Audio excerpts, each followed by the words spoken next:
세월이 빠르다 그런 생각이 드는데, 그런데 앞으로 내가 한 20년 더 살 테니까 앞으로 더 해야 할 일이 많다, 그런 미래를 가지고 살아요. 한승원에게도 시간은 있다.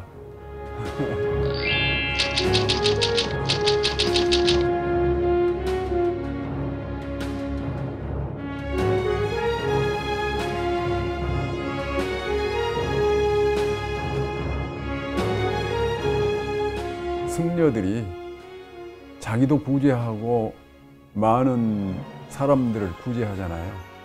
마찬가지로 문학도 나 스스로를 구제하고 그리고 읽는 독자들을 구원하는 거죠. 어떤 값진 삶을 살도록 해준다는 그런 의미에서 보면은 이 세상을 꽃으로 장식해 가는 그런 과정이죠.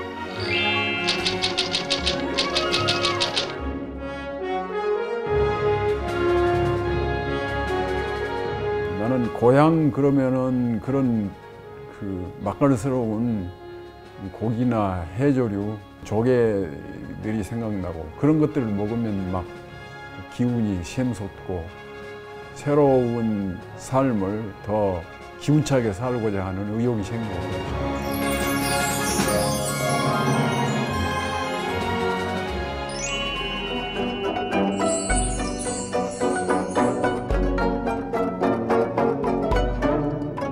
놀라운 필력, 어디서 나오는 걸까요? 내가 살아가는 것이 그렇거든요. 살아있는 한 글을 쓰고 글을 쓰는 한 살아있을 것이다. 그것은 글을 쓴다고 하는 것은 작가적인 생명이잖아요. 살아있다는 것은 생물학적인 생명이고, 그래서 그 두 개가 수레바퀴하고 똑같은 거예요. 그래서 살아있음이 무너지면 글쓰기도 무너지는 거고, 글쓰기가 무너지면 살아있음도 무너지는 거잖아요. 그렇기 때문에 나는 그 글을 쓰기 위해서 몸 단련을 많이 합니다. 좋은 음식을 먹어야 되고, 그리고 몸 상하지 않도록 나쁜 생각을 하지 않아야 되고, 그래서 아침이면은 역시 열심히 운동하고 늘 상쾌한 생각을 하도록 하고. 마냥 이렇게 즐거운 일만은 아닐 수도 있을 것 같거든요. 이제 그 젊어서 글을 쓰기 시작하고 그리고 한참 열심히 쓸 때는 글 쓰는 일이 중노동이고 고통이었어요. 고통스럽게 한 문장 한 문장을 쓰고 그랬는데, 지금은 그렇게 고통스럽게 쓰면 안 돼요. 이렇게 체력이. 그래서 지금은 글 쓰는 것 자체를 즐기려고 했습니다. 그러니까 문장 하나하나 쓰는 데서 즐거움을 느껴야 엔도핀이 나오고 더 건강해지고 그래요. 그래서 언제든지 글 쓰는 일이 고통스럽게 느껴지면 언제든지 그만두고 잠은 자기도 하고 텔레비전 켜놓고 동물왕국도 보고 산책도 하고 그렇습니다. 혹자는 글 감옥이라고 표현을 하던데 선생님께는 전혀 해당되지 않는 그렇죠. 그런 표현이네요. 모든 사람, 특히 작가는 자기를 가둬놓을 줄도 알아야 하지만 풀어놓을 줄도 알아야 돼요. 자기를 가둔다는 것은 어떤 이데올로기에다가 가둔다는 얘기도 되고 어떤 그 삶의 틀에 가둔다는 얘기도 되잖아요. 그런데 그렇게 가둬놓기만 하면 사람이 답답해서 안 돼요. 그 속에서 풀어놓을 줄도 알아야 돼요. 말하자면 자유, 그것이 최고의 삶입니다.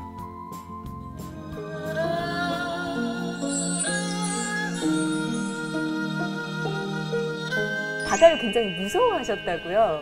태어난 곳이 섬인데 아침 저녁으로 늘 바다를 내다보고 살았거든요. 우리 고향 마을에서는 어려서 한 4~5살만 되면 바다에 나와서 토망토망하고 이렇게 했는데, 나는 그렇게 못했어요. 그래갖고 이제 철이 들어서 15살 넘어서, 그러니까 중학교 다니면서 그때 내가 아무도 없을 때 바다에 조용하고 그럴 때 가서 이제 헤엄을 배웠죠. 그런데 헤엄을 배웠어도 잠수가 무서워서 못해요, 잠수를. 그러니까 물무섬증 같은 게 있었는데, 그래서 극복하려고 애를 썼죠. 근데 가령 부두가 이렇게 바다로 쭉 나갔잖아요. 그러면 구두를 혼자서 그 끄트머리까지 가면 굉장히 무서워요. 그러니까 그 육지이기 때문에 내가 물에 빠져 죽거나 그럴 리가 없는데도 그 바다에서 어떤 무슨 손이 나와갖고 나를 발목을 끄집어 당긴다든지 그런 그 바다가 살아있는 듯한 그런 느낌이 들어서, 그러니까 나는 바다가 굉장히 신비스럽고 알 수 없는 그런 세계예요. 그래서 요즘 나는 어떤 걸 느끼냐면 바다가 신의 어떤 다른 얼굴일 거다. 그 신이라고 하는 존재는 죽음이 없는 존재잖아요. 영원한 존재. 바다도 영원한 존재니까 신의 어떤 다른 얼굴이란 말이에요. 요즘 이렇게 바닷가로 날마다 이게 산책을 나가는데 바다에게서 많은 것을 공부합니다. 어떤 신비스러운 그런 세계, 알 수 없는 그런 거. 그래서 나는 바다에게 많은 걸 물어요. 알 수 없는 몸짓을 가지고 어떤 알 수 없는 얘기를 내가 많이 듣습니다. 그러니까 바다는 내 스승이에요. 고등학교를 졸업하시고 농사를 한 3년 정도 지으셨다고요? 네. 섬에서 농사도 짓고 김양식하고 고기도 잡고 그러고 살았죠. 그렇게 하신 데에는 그 아버님의 반대. 아버지께서 교통사고로 이 다리 한쪽이 아주 불편해져 가지고 농사도 못 짓고 그러니까 집이 극도로 가난해졌어요. 그래서 내가 머슴살이 하고 그러고 이제 그때 나하고 아주 서로 좋아했던 여학생이 있었는데 그 여학생은 순천 사범학교 그 초등교사를 하기 위해서 갔거든요. 그런데 그 여자에게 나는 그 대학 안 가도 시인이나 소설가가 될 거다. 그래서 그 여자가 그 고무신을 거꾸로 신은 셈이죠. 그래서 내가 화가 나서 진학을 하겠다고 우리 아버지에게 그랬더니 우리 아버지께서 이제 3년이나 놀아가지고 무슨 진학은 진학이냐. 그래서 아버지하고 대판 싸웠죠. 가출해가지고 내가 돌아오니까 아버지께서 그러더라고요. 너 진학하고 싶으면 해라. 그래서 3년 동안 김양식하고 농사 짓고 그래가지고 논 두마지기를 샀는데 다른 거 두마지기를 팔아줘서 그거 짊어지고 내가 대학 진학을 했던 겁니다. 서랍을 4개 문제창 잡고. 거기에 김동희 선생이 계신 것을 알고 김동희 선생 찾아서 거기 진학을 했던 거예요. 그분은 그러니까 1930년대에 활동을 시작한 분이지만 친일을 하지 않았어요.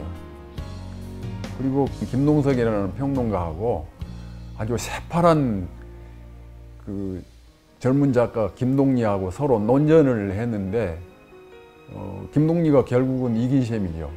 그 정도로 순수 작가예요. 그래서 인간의 삶을 진실되게 모색하는 그런 소설을 쓰려고 하는 그런 이미지를 놓치지 않게 한 것이 동리 선생이라고 말할 수 있어요.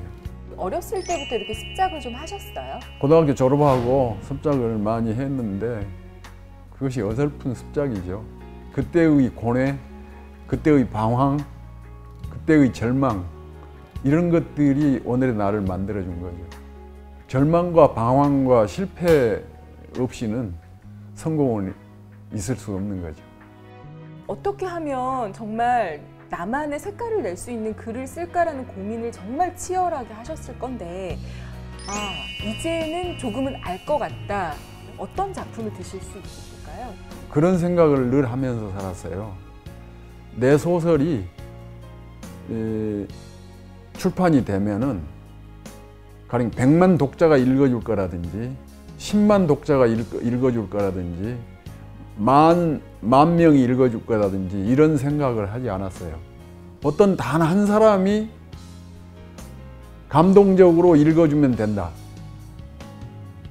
그런 생각으로 썼어요. 그러니까 그 단 한 사람이 제일 첫 번째는 나고 그 다음에는 우리 아내고, 그러니까 우리 아내가 두 번째 독자죠. 그래서 나는 그 문학 초기에 소설을 써가지고 우리 아내 보고 읽으라 그러고 우리 아내가 좋다 그러면 아 이제 소설이 됐어 그렇게 생각했던 거예요. 그런데 우리 아내가 좋다고 한 소설들은 다른 사람들이 다 좋다고 하더라고요.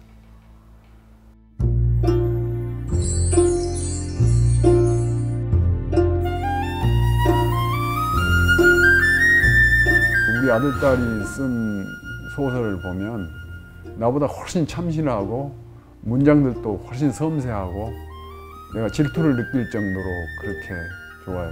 우리 딸은 내가 받았던 소설 문학상도 받고 내가 받았던 이상 문학상도 받고 최근에는 만해 문학상도 받았어요. 광주 문제를 다룬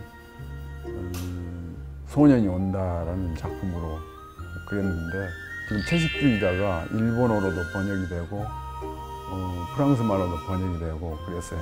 근데 소년이 온다 그것은 그 영어로 번역된다 그러더라고요. 그러니까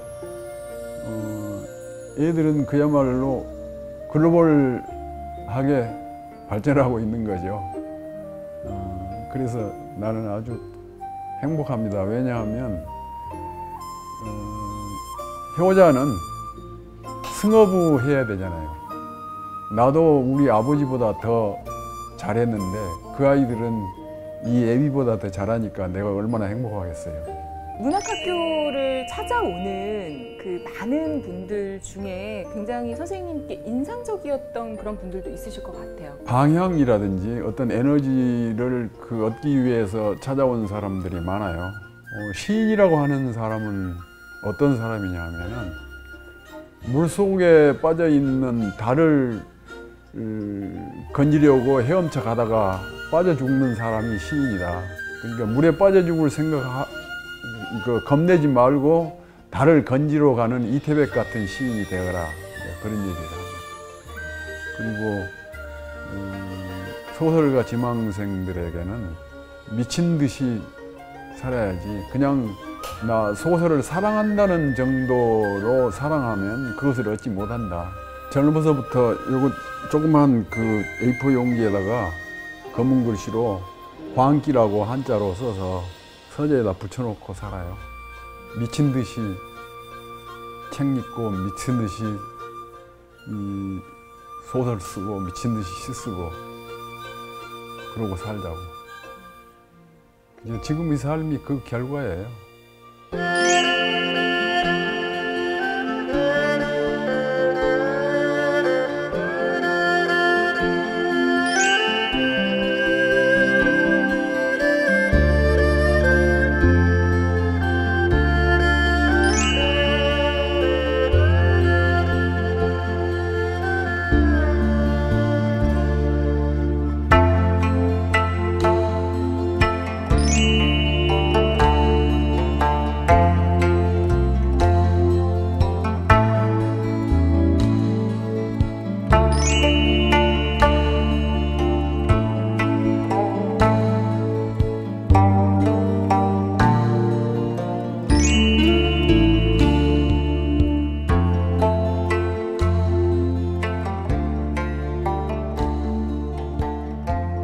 인생의 반려여자이고 그리고 내 제2의 독자이고 당신이 항상 나에게 말하기를 달과 별과 해만 쫓는 당신의 등만 바라보고 당신의 그림자만 밟으면서 있는 데도 없고 없는 데 있게 살았지만 나 행복했네 그렇게 말했듯이 나는 당신이 있어서 지금까지 좋은 소설을 쓰고 아주 건강하게 삶을 살아왔다고 생각하는데요. 우리들이 언젠가 그랬습니다.